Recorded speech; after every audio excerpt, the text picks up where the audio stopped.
नमस्कार, मैं परितोष कुमार। जैसे कि हमने अभी सीरीज शुरू किया है सेल्फ और टाइम मैनेजमेंट। तो टाइम मैनेजमेंट हमने किया और सेल्फ मैनेजमेंट के लिए सबसे ज़रूरी है कि आप अपने जीवन के लिए अपने अल्पकालिक और दीर्घकालिक लक्ष्य का निर्धारित करें, यानी गोल सेटिंग। तो गोल सेटिंग, जैसा कि आप सब जानते हैं कि हम आपस में बात करते हैं कि गोल हम सोचते कुछ और हैं और भगवान कुछ और कर देता है।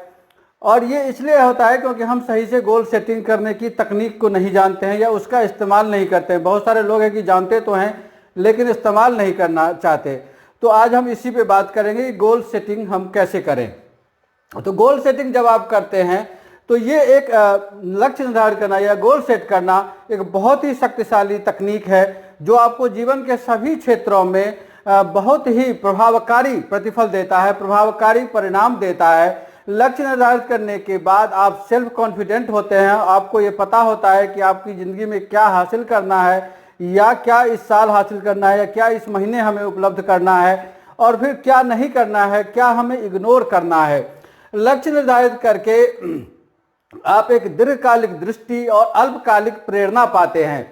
लक्ष्य निर्धारित करने के वैसे बहुत सारे इनटेंजेबल बेनिफिट हैं जो कि ये बताते हैं कि हम अधिक हासिल कर सकते हैं, हमारा प्रदर्शन में सुधार आता है, बहुत सारी प्रेरणाएं मिलती है कि हाँ हमें ये काम करना है। आपका जो सेल्फ कॉन्फिडेंस है, जो आत्मविश्वास है, वो काफ़ी बढ़ता है। साथ ही उन रवैया को, उन एटीट्यूड को आप चेंज करते हैं, चेंज करने चाहिए या चेंज करना पड़ेगा जो कि आपको उस लक्ष्य को, निर्धारित लक्ष्य को हासिल करने में तकलीफ देता है या उसे रोकता है। अब इसके बाद है कि इंटेंजेबल बेनिफिट यानी अमूर्त लाभ। शोध से ये पता चला है कि जो लोग लक्ष्य निर्धारित करते हैं वो लक्ष्य न निर्धारित करने वाले से कई गुना ज़्यादा बेहतर प्रदर्शन करते हैं। उनकी उपलब्धियां उन लोगों से कई ज़्यादा होती है। वो लोग ज़्यादा कंसंट्रेशन बना पाते हैं काम में, खुश और अधिक संतुष्ट रहते हैं, यानी सेटिस्फाइड रहते हैं अपने लाइफ से, अपने डेली रूटीन में वो ज़्यादा सेटिस्फाइड होते हैं। और जब उनकी प्रदर्शन, इन सब चीज़ों की वजह से उनकी प्रदर्शन बहुत ही बेहतर होता है और वो दिखता भी है। अब आगे है कि लक्ष्य निर्धारित का कुछ तथ्य हम बता रहे हैं। 2017 तक ये स्थिति थोड़ी सी और ख़राब थी लेकिन अब इम्प्रूव हुआ है। जैसे कि पहले ये था कि सिर्फ 7% लोग ऐसे थे जो कि अपने गोल को लिखते थे कि हमें वीकली, मंथली या ईयरली क्या करना है। अब सिचुएशन थोड़ा सुधार हुआ है और अब जो सिचुएशन है वो है कि 20% लोग अब गोल सेटिंग करने लगे हैं और लिखने लगे हैं। वैसे गोल सेटिंग सब लोग करते हैं लेकिन उनकी जवानी होती है, लेकिन जो लोग लिखने लगे हैं उनकी संख्या अब 20% है। 20% में से सिर्फ 8% लोग ये लक्ष्य हासिल कर पाते हैं, अपने गोल को अचीव कर पाते हैं। और इसके पीछे रीजन ये है कि उनकी गोल सेटिंग की जो तकनीक है उसमें कहीं ना कहीं खामी है, या उसको वो समझते हैं, उसे अप्लाई नहीं करते या फिर नहीं ही समझते हैं। अब हार्वर्ड बिजनेस स्कूल का एक अध्ययन है जो बताता है कि जो लोग गोल सेट करते हैं वो गोल सेट ना करने वाले से लगभग 10% ज़्यादा सक्सेसफुल हैं, ज़्यादा सफल हैं। अब प्रभावी ढंग से लक्ष्य निर्धारित करने का क्या तरीका है? तो अभी तक आप पढ़ते रहे हैं कि स्मार्ट गोल होना चाहिए, लेकिन हमने अभी जो अध्ययन किया है उसमें 2 चीज़ें और जोड़ रहे हैं और उसे स्मार्ट को हम स्मार्टर गोल बना रहे हैं। अब स्मार्ट की अगर हम एक्रोनिम है, ये स्मार्ट की अगर हम व्याख्या करें तो S for specific, M for miserable यानी मापा जा सकता है, A फॉर अचीवेबल जो कि प्राप्त करने वाला हो, R फॉर रियलिस्टिक यानी यथार्थवादी हो, T फॉर टाइम बाउंड यानी समय सीमा हो, E फॉर एक्सटेंडेड यानी विस्तृत, और R for rewarding. This extending and rewarding अभी हमने जोड़ा है, इस पर हम फिर आगे से चर्चा कर रहे हैं कि किसे हम एक्सटेंडिंग और रिवार्डिंग कहते हैं। तो पहला जो चीज़ है स्पेसिफिक। स्पेसिफिक का मतलब है कि विशिष्ट, स्पष्ट, कि जब हम अपने लक्ष्य को स्पष्ट रूप से लिखते हैं या उसे समझते हैं कि एक्चुअली हमें क्या हासिल करना है तो हमें लक्ष्य हासिल करना आसान होता है। अब वो लक्ष्य जो होनी चाहिए स्पष्ट के साथ मेजरेबल हो, यानी उसको हम माप सकते हैं। दूसरा यह है कि आप जब लक्ष्य निर्धारित करते हैं तो आप रिजल्ट पे नहीं आधारित रहें, बल्कि आप अपनी प्रदर्शन, अपनी परफॉर्मेंस के आधार पर अपनी लक्ष्य को निर्धारित करें। वो प्राप्त करने योग्य होना चाहिए। अगर आपने परफॉर्मेंस बेस्ड किया है तो आप उसको प्राप्त कर सकते हैं। यथार्थवादी, रियलिस्टिक माने ये हो कि लोग ऐसा कर पाने में सक्षम है। आपको अपनी कैपेसिटी के अनुसार या सराउंडिंग्स में आपको इस तरह की माहौल बनाया जा सकता है कि आप अपने लक्ष्य को निर्धारित कर सकते हैं। आगे है कि जो लोग अपर्याप्त जानकारी के बेस पे कुछ लक्ष्य निर्धारित कर लेते हैं, उन्हें उस फैक्ट की जानकारी नहीं होती है, तो वो भी लक्ष्य हासिल नहीं कर पाते हैं। इसलिए जब भी आप लक्ष्य बनाएं तो आप उस पर, अगर आपको जानकारी नहीं है तो उस पर पहले रिसर्च करें कि हमें एक्चुअल में चाहिए क्या, हम क्या चीज़ खोज रहे हैं।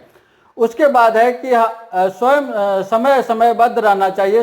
समय का एक सीमा जरूर रखें कि कितने समय में आपको क्या हासिल करना है।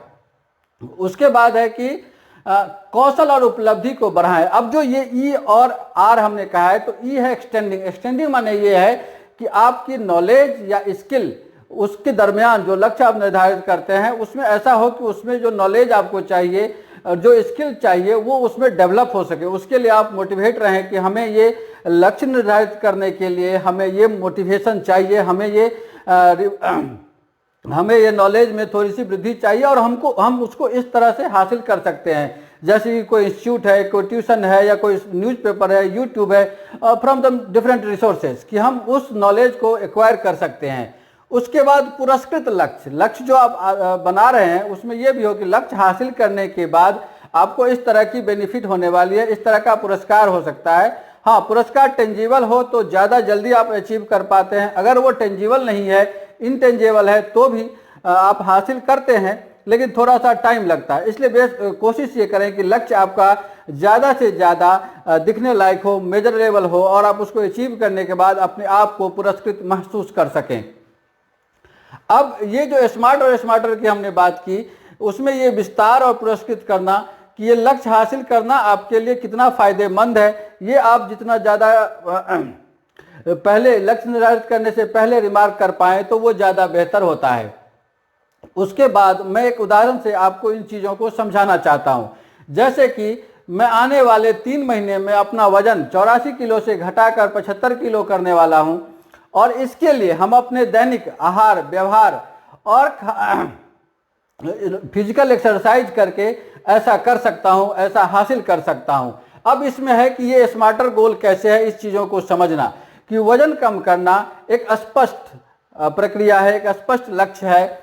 मापने योग्य है कि हमने 84 किलो से 75 किलो वजन करना है, ये भी फिक्स है कि भाई कांटा में आपको 75 किलो दिखाएगा।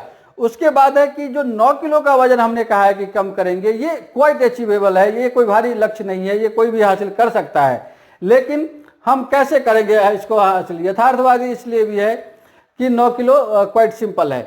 उसके बाद है कि समय सीमा में 3 महीने के अंदर हमने लिखा है कि 3 महीने में हम ये लक्ष्य हासिल करेंगे।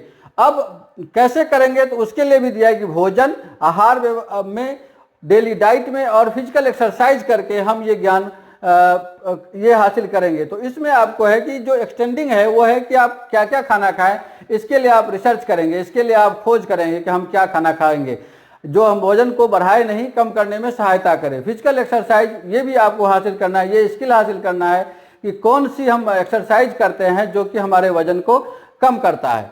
उसके बाद है कि पुरस्कृत इसमें आप कैसे होंगे कि जब आप फिट रहते हैं, वजन कम करने का मतलब यही है कि आप फिट होते हैं, और जब फिट होते हैं तो आप अपने आप स्मार्ट दिखते हैं, आपका कॉन्फिडेंस ऑटोमेटिक बढ़ता है और कोई भी लक्ष्य फिर दूसरी निर्धारित करने में आपको ज़्यादा सहूलियत होती है, ज़्यादा आसानी होती है। धन्यवाद। हमें आपके फीडबैक का इंतजार रहता है, आप हमें फीडबैक जरूर दें। ओके।